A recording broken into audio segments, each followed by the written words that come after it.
Loss অ্যাঞ্জেলসে এখনও বন্ধ হয়নি লুটপাট। গ্রেফতার, কারফিউ, কোনো কিছুতেই থামানো যাচ্ছে না লুটতরাজের ঘটনা। চুরির দায়ে নতুন করে আটক করা হয়েছে আরও 9 জনকে। ম্যান্ডেভিল ক্যানিয়নে একটি বাড়ি থেকে প্রায় $2 লাখ সমপরিমাণ অর্থ ও সম্পদ লুট করেছে আটককৃতরা। পরিস্থিতি নিয়ন্ত্রণে ফাঁকা বাড়িঘর ও এলাকায় জোরদার করা হয়েছে নিরাপত্তা।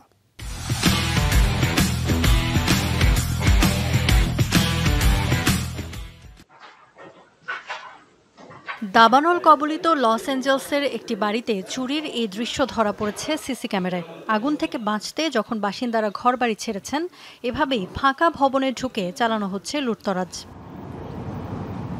প্রাণ বাঁচাতে জীবনের সব সঞ্চয় পেছনে ফেলে যেতে বাধ্য হয়েছে বহু মানুষ। ভাগ্যক্রমে আগুনের হাত থেকে কিছু সম্পদ বেঁচে গেলেও তা লুটে নিচ্ছে দুর্বৃত্তরা। এ যেন নজিরবিহীন দুর্যোগের সুযোগ ব্যবহারের নির্লজ্জ এক উদাহরণ। লস অ্যাঞ্জেলস কাউন্টিতে দাবানল ছড়িয়ে পড়ার শুরু থেকেই বিভিন্ন স্থানে ঘটছে এমন চুরির ঘটনা।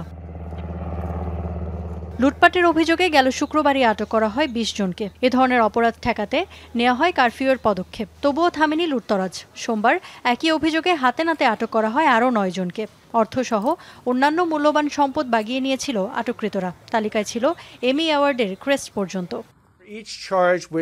10 জনকে আটক করা হয়েছে, যার মধ্যে 9 জনকে প্যালিসেডস ও অ্যাটনে লুটতরাজের দায়ে বন্দী করা হয়েছে। অপরজনের বিরুদ্ধে আগুন লাগানোর অভিযোগ উঠেছে।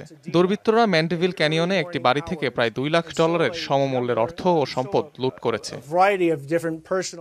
জিনিসপত্র নিয়ে পালানোর সময় হাতে নাতে ধরা পড়ে 9 চোর। উদ্ধার করা হয় খোয়া যাওয়া সম্পদ। এমন কর্মকাণ্ডকে অগ্রহণযোগ্য আখ্যা দিয়ে তীব্র নিন্দা জানিয়েছে প্রশাসন।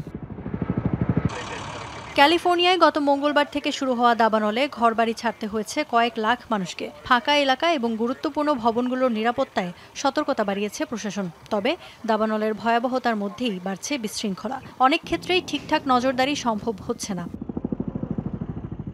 ইফাত আরা খন্দকার, যমুনা নিউজ।